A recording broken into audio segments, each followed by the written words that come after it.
Don't look now, but pending home sales are sliding. According to some recent data, pending home sales have slid 5.8% year on year. The days on market now stands at 52 days. In fact, you're seeing declining pending home sales in 44 out of the top 50 largest metros, with the largest single decline occurring in San Jose, California. Yes, folks, the tech heavy, the AI heavy Silicon Valley is seeing a large drop in pending home sales, again, to the tune of 35.1%. What does this mean? Well, it could mean a lot of things. First and foremost, it could mean there is fear in consumers and buyers, specifically in tech-heavy areas like Seattle, the Bay Area, around AI, white-collar layoffs, things of that nature. You are also seeing record delistings, and we are seeing new activity lower than expected. And of course, we cannot and should never forget the terrible affordability levels. So again, the setup for real estate heading into the year might be more tepid than one might hope. But again, we are still standing with our call that August is the bottom. We will see what brings in Q1. I've been doing some research on the setup for Q1, right? The setup for 2026 at the economy level, right? The national economy. This is not your state, your city, your buy box. This is the nation. And these are the things that I have noted. Again, there's lots of things I could list, but this is what I am setting as my foundation. Feel free to use or add or delete as you see appropriate. First and foremost, inflation. We've heard from the Fed. In fact, 8 or so members of the Fed have come out and said, we're not cutting in Q1 because of inflation. We've had some Fed presidents come out and say, the last cut was a mistake and we shouldn't have done it. So what is going on with inflation? Again, we just had a core reading of 2.6%. There's a lot of gripe and complaining about that number. I go over to trueflation. Again, if you don't know trueflation, you haven't seen it, haven't looked at it, I suggest you do. It is a up-to-date model with thousands of metrics, and trueflation says we're at 2.28%. So again, even lower than we are. A lot of that, again, is obviously shelter. Shelter is being grossly overreported to the tune of at least a full percentage point. But again, we do not need to go over something we've talked about a lot. Next, we are going to see consumers get record tax refunds. We are talking to the tune of $1,000 to $2,000. Now, what I am asking myself, and I would ask you, is one, will a consumer treat a tax refund like they treated a stimmy check? If you don't remember how they treated a stimmy check, it was free money. It was money they didn't work for, so they spent it freely. I am seriously wondering, will a tax refund be treated the same way? Because in theory, you worked for that. That is your effort. That is the government giving back your money. Will a consumer, instead of spending it on Gucci shoes and Prada handbags, will they save it? Will they pay down debt? Or will they do what consumers always do and blow it as soon as it comes in? That is a question I ask myself. Next up, lots of folks are going to be able to change their deductions, their withholdings. And by changing your withholdings, you will not get a refund the following year, or at least not as big, but you will get more net cash every month.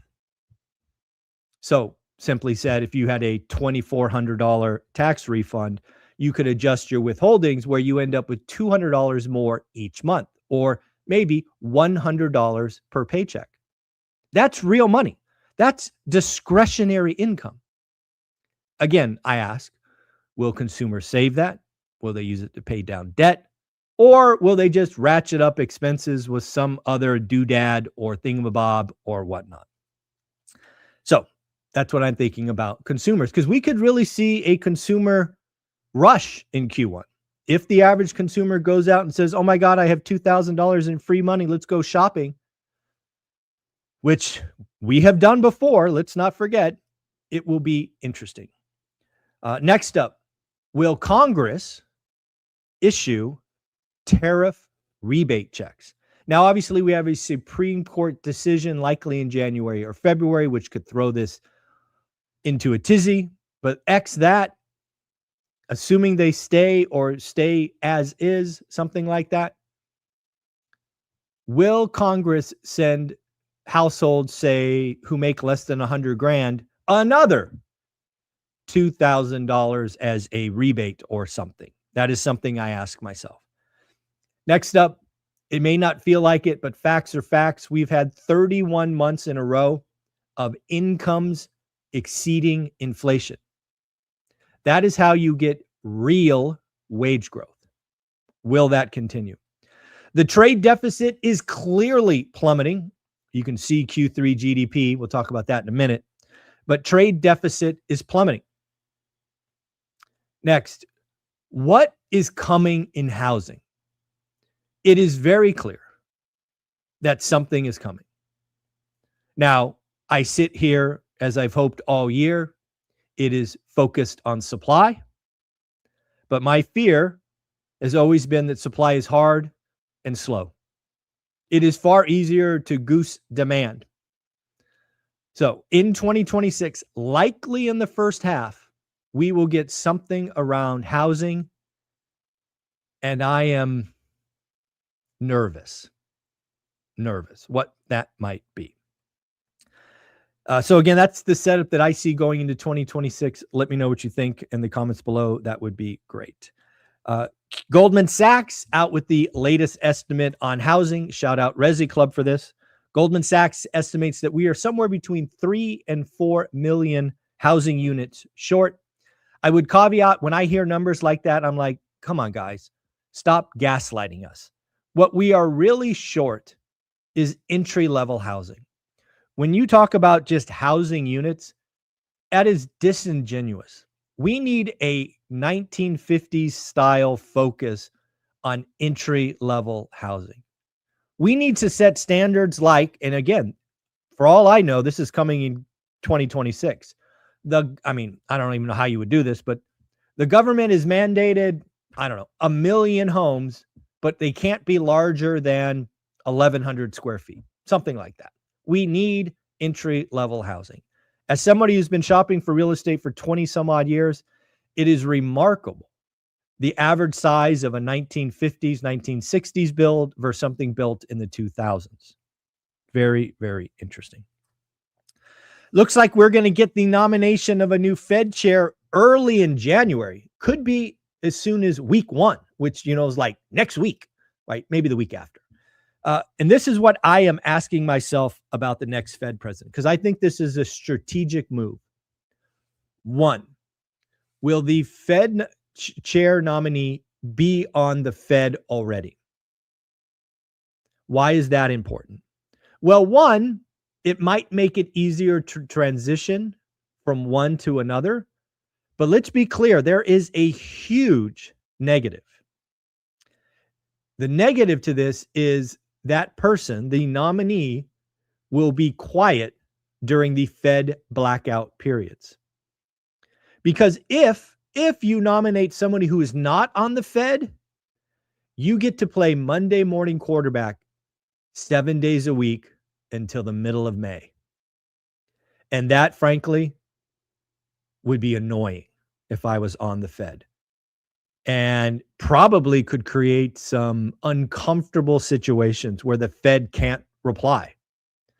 I could not imagine having the next Fed nominee on CNBC and Bloomberg and Forbes and Fortune and MSNBC and what all these other networks talking, playing Monday morning quarterback, and the Fed can't respond in blackout periods. So I don't know. I don't know who it's going to be. I don't know if it's going to be somebody on the Fed or somebody outside the Fed. I think it's probably more strategic to have them outside the Fed. That way you can play the annoying little gnat, but we shall see. I do want to let you know about something cool that's happening today at 9 a.m. At 9 a.m. today, I will be going live with Nick from Real Bricks. Again, Real Bricks is the company I'm working with to do some fractional real estate, put some money to work in other states, little money, $1,000, $2,000, things like that. But again, I think fractional ownership of real estate will 1,000x in the next decade. I am dipping my toe in very gradually. I think I've put $4,000 or $5,000 in total to work. And again, I want to ask questions. I want my audience to ask questions.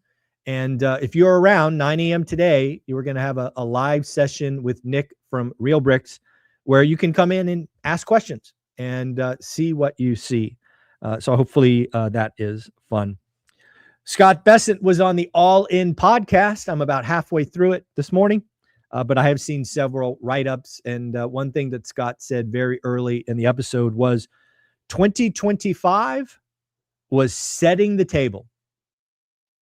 2026 is where we feast at the banquet.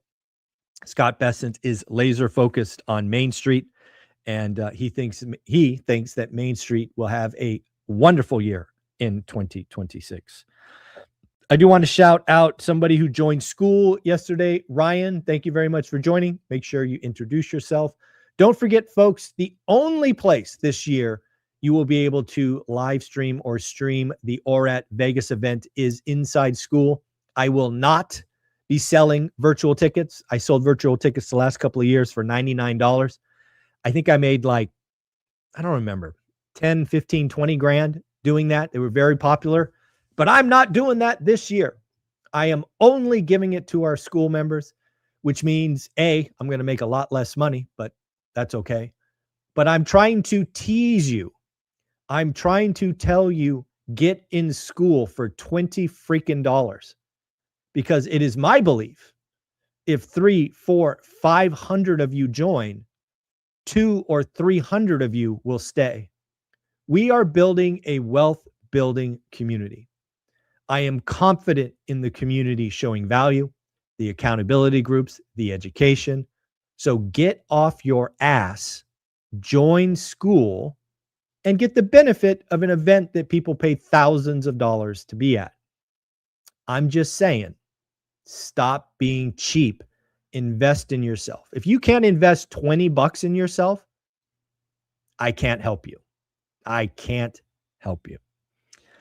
Realtor.com's talking about luxury homes. I always think the luxury home market is 2x the median price. So whatever the median price is for your area, times it by 2. Median or luxury homes are now 78 days on market. However, the doomers might be missing the undercurrent. Naples Macro Island, Florida, which got smashed by a hurricane a couple of years ago, stood out and is now selling 23% faster year on year. Now, why is that? Well, first and foremost, folks, they got smashed by a hurricane. That obviously will dent demand. Also, they have seen a large drop in price. And now the vultures in demand are circling. Something I thought was very interesting and a little bit shocked. I was a little bit surprised by this stat. There's not a lot of stats that surprised me, but this one did.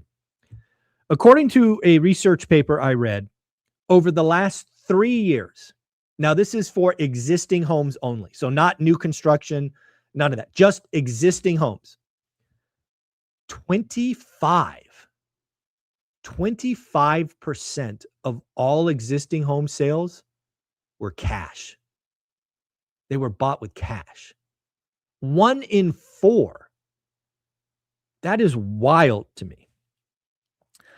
Fed speak, Fed Williams saying no urgency to further adjust interest rates. Again, we are getting a lot of talk about no cuts.